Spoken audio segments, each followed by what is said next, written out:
Hi, everybody, and welcome to Live and in Coffee. And my name is Luis E. Mora, and I was part of the inaugural cast for the first show that Live in Color ever did. Slay! First question is just tell us a little bit about yourself and your involvement with Live in Color. So I am an actor, I'm a performer, I'm also an educator and a creator.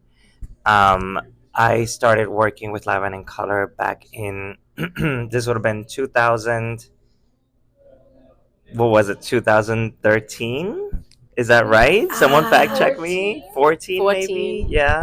And I again was part of Call It Courage. It was named at the time, which was the first musical that Live in Color did.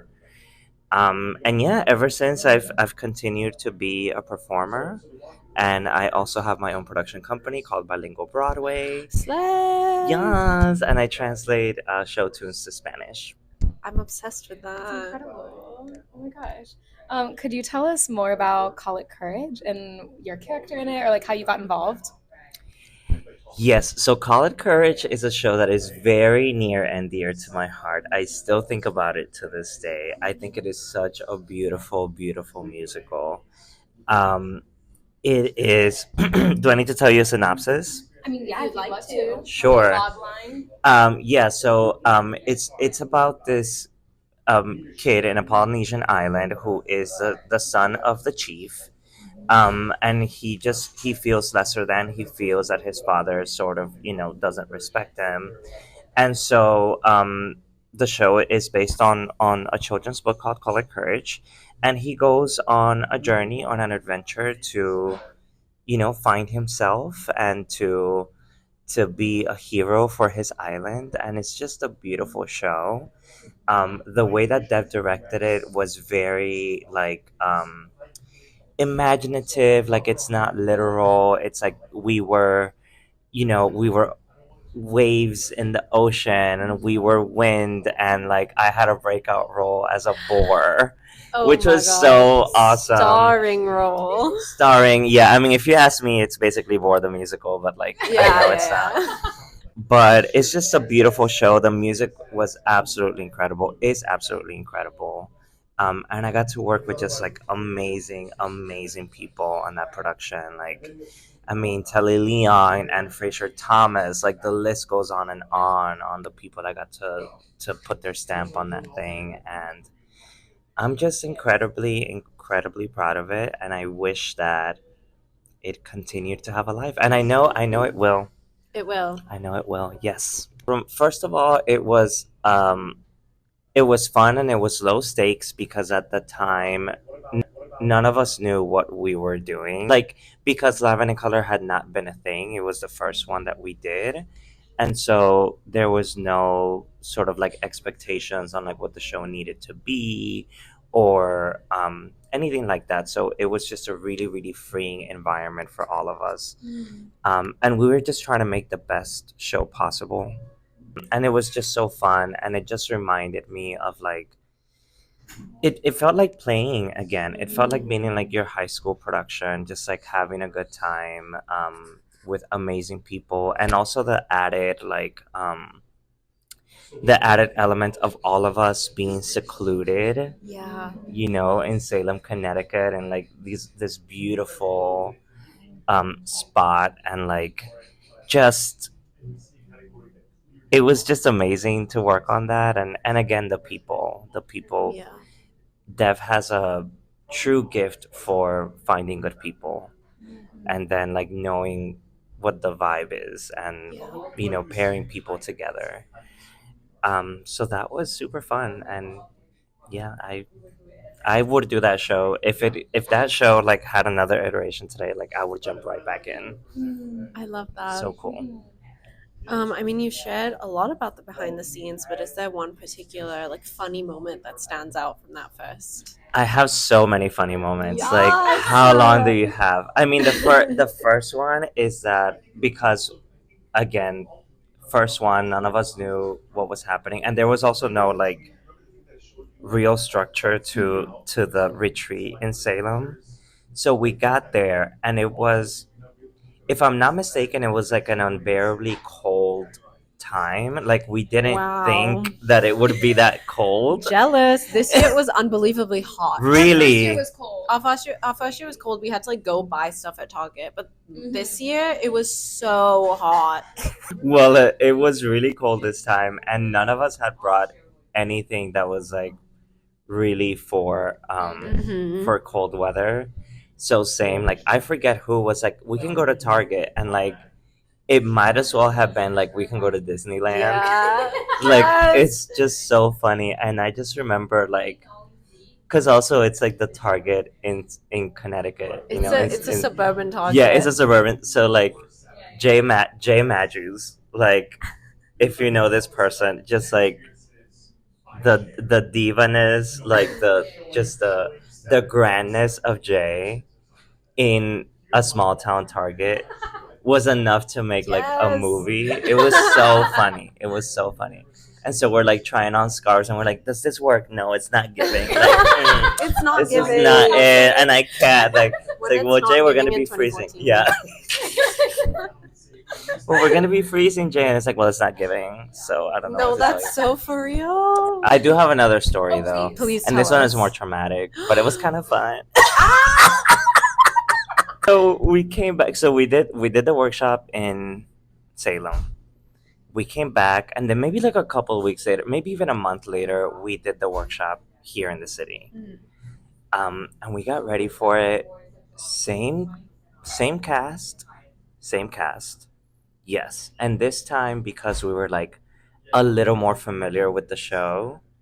If you know Dev, he's gonna push and he's gonna like he will push the reading. And we got ready for it. Same cast, same cast. Yes, and this time because we were like a little more familiar with the show. If you know Dev, he's gonna push and he's gonna like he will push the reading or the workshop thing to like the absolute limit. Where it's like we're basically doing a live show, but like sure we still have our scripts, but like you have to be off book because like I don't know, you're playing a There's too much is tree. happening. Yeah, it's just like so much. But anyways, our lead actor had like I don't know if he had a concussion or like he had. Do you guys not know about this? No. I still have nightmares about this. It was so scary. The day of the workshop, the lead actor like passed out on us. We had to call 911. It was really scary. I mean, they were like convulsing on the floor. It was so scary, and I'm still traumatized to this day about it. But I just remember the amount of resilience that then the rest of the cast had to like find to still make the workshop happen. Um, because then we're like, well, we can't do the show because like no one can step into it. Like who can step into it? Like either one of us steps into it, like either I step into it, but then there's no one to do my part, and like everybody's part was big, so that it just didn't make any sense. Um, and so then Adam, the writer, ended up doing the part for the workshop, but then we had to restage everything in The like day of? maybe an The day hour. of? Yes, In an hour. like it was like quick. The magic of It was theater. magic. Like I remember going to lunch and all of us being like, "What do we do? Oh my god. Like, what is Dev gonna do? What are the conversations happening right now?" I know Dev didn't have lunch that day. There was no way. And then we came back and it's like, okay, we have like 45 minutes to restage the entire show. And we basically restaged it so that Adam was like in the center with a stand, and the rest of us just like moved around him. Wow. That is But the it magic of happened. theater. But it happened. Yeah. Do you have any upcoming projects that you would like to share? Ooh, upcoming projects. So Maybe with Bilingual Broadway? yes, I have many, many projects coming with Bilingual Broadway that I cannot share. So fair. That That means I you're doing cannot big and bad share. things. Like the people can Follow so they can along, find Yes, Bilingual Broadway on Instagram. Bilingual Broadway on Instagram is Follow. the place to follow. I'm a program coordinator for Broadway for Arts Education, and so I run all of their NYC after school and in school Oh, arts very programming. cool. So there's also a lot of stuff with that. So I do have a lot of stuff like in the pipeline. There's just not. It's just big and bad, so you It's can't just tell us about yeah. it. There's not a lot that I can share, but That's please okay. follow. We'll follow, and We'll follow. everyone else will follow. Yes, And then we'll please know. do. Okay, this is sort of just like a cookie one. Like if your character had a TikTok, Oh yes. what Okay. like side of TikTok would they be on? Would they be on like book talk? Would they be Ooh. on like witch talk? What would Kink what talk. would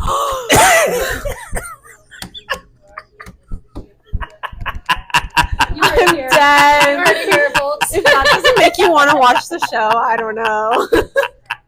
Like Yes. animal play King Talk specifically. Yes, I mean it's like it was like Yeah.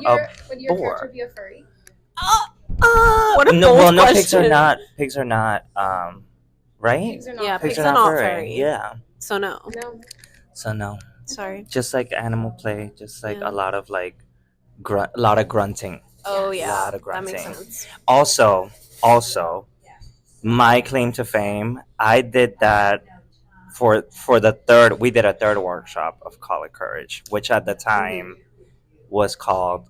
By the time we did it a third time, it was renamed Mafatu.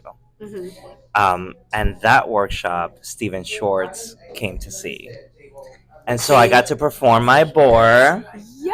For Sir Stephen? for Sir Steven Schwartz. Still to this, I think about it every day.